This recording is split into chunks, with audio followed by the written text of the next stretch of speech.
വാർത്തകളിൽ നിങ്ങളൊക്കെ എടുത്ത ഇന്റർവ്യൂകളിൽ ഉത്തരവാദിത്തപ്പെട്ടവരൊക്കെ ആ കാര്യങ്ങൾ ഒളിഞ്ഞും തെളിഞ്ഞും സൂചിപ്പിച്ചുകൊണ്ട് നിങ്ങളോട് സൂചിപ്പിക്കേണ്ടായി. ചർച്ചകൾ തുടർന്നു.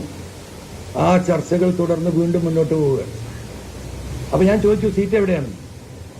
സീറ്റിൻ്റെ കാര്യത്തിൽ ഒരു വർത്തമാനമില്ല. ഞാൻ ഇന്നലെ പറഞ്ഞു, ബേപ്പൂരോ ഈ പറഞ്ഞ പേരാമ്പ്രയിലോ ഈ പറയുന്ന മലമ്പുഴയിലോ പോയി മത്സരിക്കാൻ എന്നെ തള്ളിവിടുകയാണ്. ഒരു വട്ടം തൂക്കിക്കൊന്നു, രണ്ടാമതും തൂക്കിക്കൊല്ലാനുള്ള തീരുമാനം. അപ്പം ഞാൻ പറഞ്ഞു, ആലോചിക്കണം. എനിക്ക് ആ കാര്യത്തിലെങ്കിൽ അസോസിയേറ്റ്, ഒരു സീറ്റെങ്കിലും ഒരു സീറ്റ്, അത് പബ്ലിക്കായി പറയണം. അതിനും തയ്യാറില്ല. ആ വിഷയത്തിനും അവർ തയ്യാറായില്ല. അപ്പോൾ ഞാൻ വീണ്ടും ഉത്തരവാദിത്തപ്പെട്ട UDF നേതാക്കളുമായി ചർച്ച നടത്തി. ഇനിയാണ് നിങ്ങൾ കേൾക്കേണ്ടത്. നിലമ്പൂരിലെ വോട്ടർമാരും ഈ പറയുന്ന കേരളത്തിലെ ജനങ്ങൾ നിങ്ങൾ കേൾക്കേണ്ടതാണ്.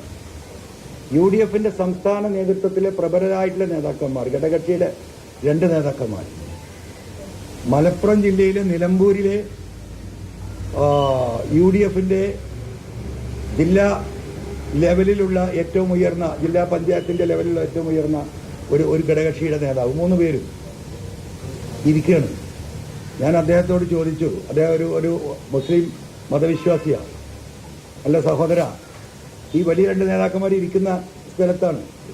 ഞാൻ സത്യസന്ധമായ ഒരു കാര്യം നിങ്ങളോട് ചോദിക്കാം. നിങ്ങൾ നെഞ്ചത്ത് കൈവച്ച് അള്ളാഹുവിനെ സാക്ഷി നിർത്തിയിട്ട് നിങ്ങൾ പറയണം, നിലമ്പൂരിൽ BS ജോയി മത്സരിച്ചാൽ എത്ര വോട്ടിന് ഭൂരിപക്ഷം നമുക്ക് കിട്ടുന്നത്? അദ്ദേഹം ഒരു മിനിറ്റ് ഇങ്ങനെ നോക്കിയിട്ട്, ഒരു സെക്കൻഡ് ഇങ്ങനെ നോക്കിയിട്ട് എന്നോട് ചോദിച്ചു, നിങ്ങൾ പറഞ്ഞു. ഞാൻ പറഞ്ഞു 25,000. ഞാൻ തുടങ്ങുകയാണ്. ഈ പറയപ്പെട്ട നേതാവ് പറഞ്ഞു 30,000 വരെ നമുക്ക് ജയിക്കാൻ പറ്റും. അപ്പൊ ഞാൻ ഈ UDFന്റെ ഉന്നതനായ നേതാവിനോട് ഞാൻ പറയാണ്, നിങ്ങൾ കേട്ടല്ലോ. രണ്ടാമതും ആ വ്യക്തിയോട് ഒരു ചോദ്യം കൂടി ഞാൻ ചോദിക്കുക. നിങ്ങൾ അള്ളാഹുവിനെ സാക്ഷി നിർത്തി, നിങ്ങൾ 5 നേരം നിസ്കരിക്കുന്ന ആളാണ്. നെഞ്ചത്ത് കൈവച്ചിട്ട് ഈ ചോദ്യത്തിന് നിങ്ങൾ ഉത്തരം പറയണം. ആര്യാടൻ ഷൗക്കത്ത് മത്സരിച്ചാൽ എന്തായിരിക്കും സ്ഥിതി വെച്ചു? അദ്ദേഹം ഒരു 2000 തൊട്ട് 5000 വോട്ട്. അപ്പൊ ഞാൻ ഈ ഉന്നതനായ നേതാവിനോട് പറഞ്ഞു, നിങ്ങൾ കേട്ടല്ലോ, ഇതാണ് വസ്തുത.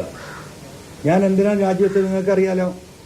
കേരളത്തിൽ 3ാം വട്ടവും LDF ഗവൺമെന്റ് അധികാരത്തിൽ വരില്ല എന്നത് വസ്തുത കേരളത്തിലെ ജനങ്ങളെ കാട്ടിക്കൊടുത്ത് പിണറായിസത്തിനെതിരെ ഏറ്റവും കൂടുതൽ വോട്ട് വാങ്ങി ജയിക്കാനാണ്. പക്ഷെ ഇവരുടെ താല്പര്യം എന്താ? ഇവർക്ക് ഒറ്റ താല്പര്യമുള്ളൂ സാഹിബേ. എന്താ താല്പര്യം അറിയോ?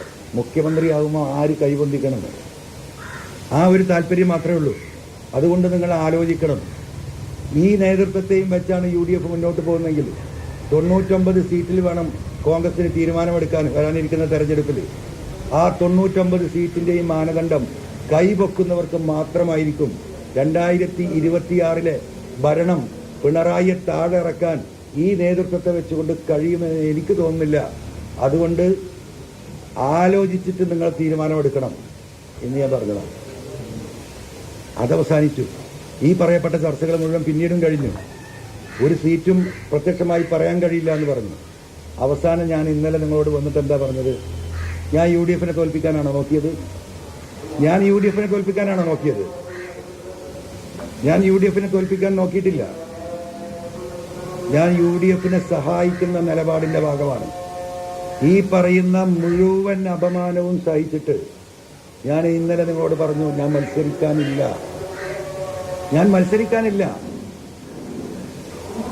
ബാങ്ക് വിളിക്കുന്നുണ്ടെന്നുള്ളത്